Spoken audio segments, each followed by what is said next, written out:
Hello, today is Friday, May 31st, and welcome to episode 342 of Fault Lines, the National Security Institute's podcast that gets you quickly up to speed 3 times a week on the national security and foreign policy debates shaking up America.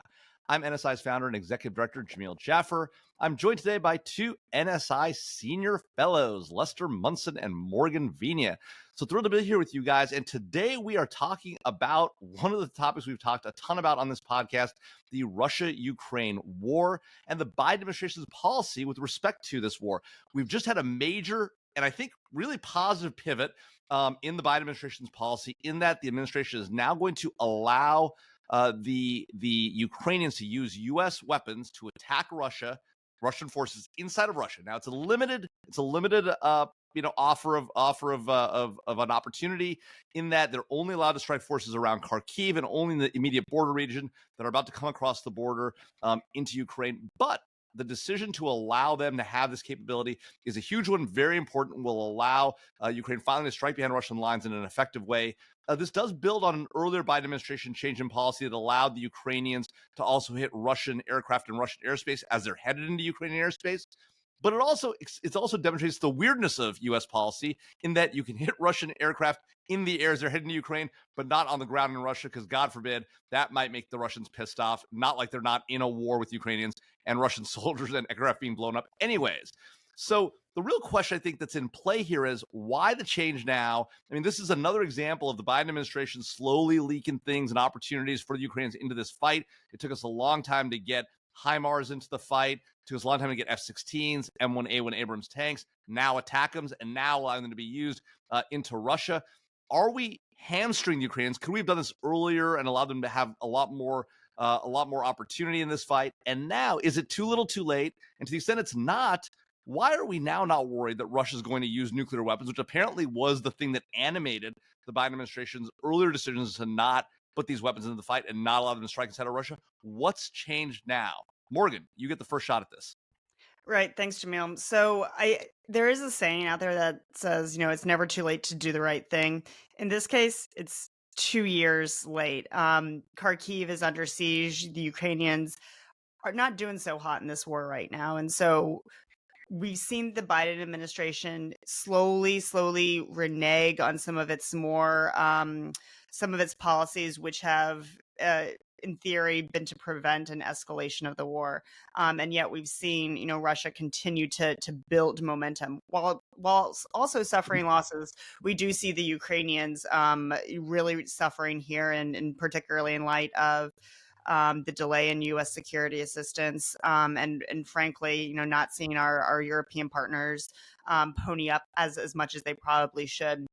With that said, though, our security assistance, and particularly this new policy, is somewhat limited. Jamil, you mentioned ATACMS. ATACMS are long range, and we actually did not provide the authority to use those inside of Russia.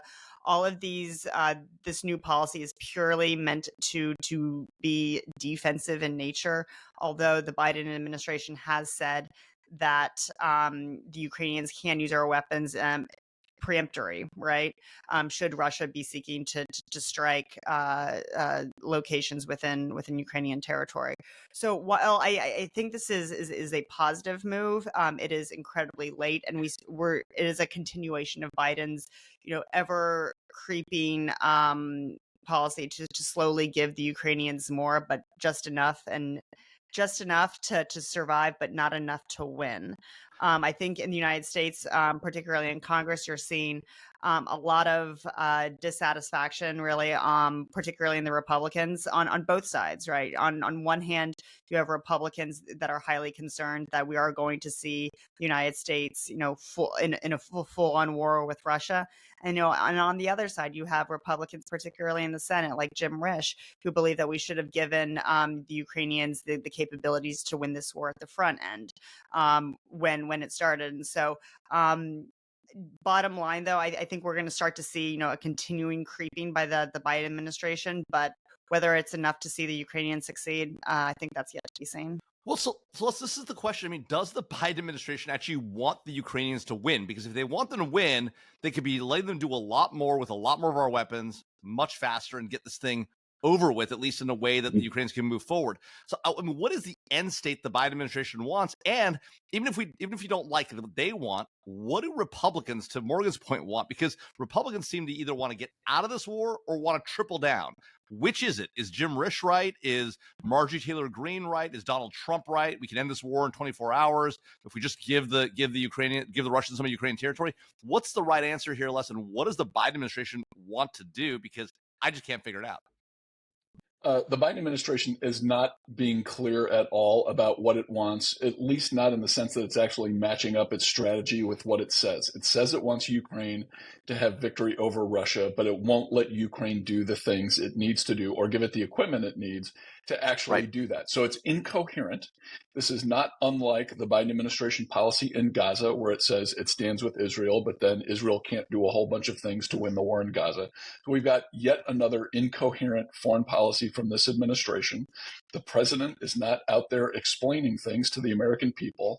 There's no real policy to push back against. So it's a little, and I'm not in favor of our Republican friends who say we should abandon Ukraine, but it's a little bit understandable that the opposition party, which is the Republicans, are a little incoherent in their opposition to the policy because no one knows what the policy actually is. And there's this weird phenomenon where we seem to be following the Europeans every single time, whether it's the tanks or the planes or the missiles or the striking inside Russia. We say, oh, we can't do that because it'll be escalatory. Then the Western Europeans or the British or whoever says, oh, we should do that. And then, a week or two later, Tony Blinken will leak that he has, had some deep thoughts and had some conversations, and suddenly the U.S. government policy changes.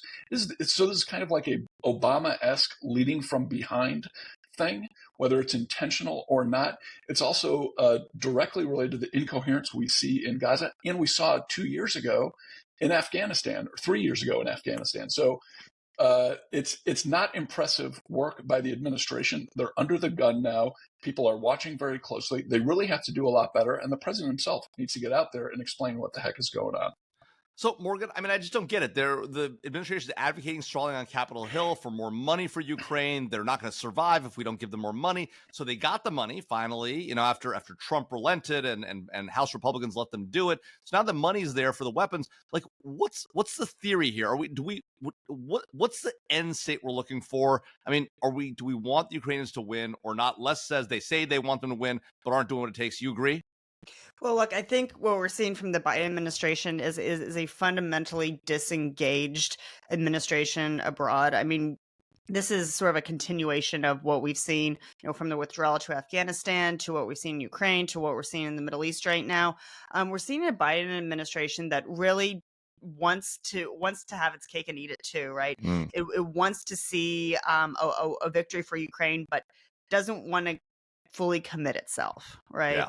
I fully agree with Les in that we are, just the policy right now is not exactly coherent. I think that the Biden administration has a lot of opportunity here to really scale up U.S. security assistance to the extent that we can without congressional authority to do so. But to the extent that we can, we clearly should.